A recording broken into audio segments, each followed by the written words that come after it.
पहले तो आप लोग बताना चाहूँगा कि बैकग्राउंड में जो म्यूजिक चल रहा है उसे इग्नोर करिएगा, क्योंकि कल है दोस्तों विश्वकर्मा पूजा और इसीलिए इधर विश्वकर्मा पूजा की तैयारी चल रही है, तो उसे इग्नोर कर दीजिएगा।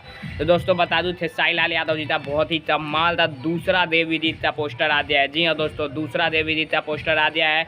गाने का नाम है दे दी चंदा 2-4 रुपया। जी हाँ दोस्तों, पोस्टर देख सकते हैं। टीजर भी रिलीज हो चुका है आदिशक्ति फिल्म पर, और तब ये गाना आ रहा है, पूरी डिटेल बताने वाला हूँ। जी हाँ दोस्तों, तो बता दूँ कि दे दी चंदा 2-4 रुपया गाने का नाम है। गाने तो लिखा है पवन पांडे जी ने, गाने में म्यूजिक है दोस्तों श्याम सुंदर जी का। गाने तो दोस्तों आदिशक्ति फिल्म पर रिलीज किया जाएगा, और गाने से गायक की बात करें तो खेसारी लाल यादव जी ने गाया है और अंतरा सिंह ने डुएट किया है। जी हाँ दोस्तों, तो बहुत ही धमाल का गाना होने वाला है, बहुत ही बवाल, बहुत ही तहर लाने वाला।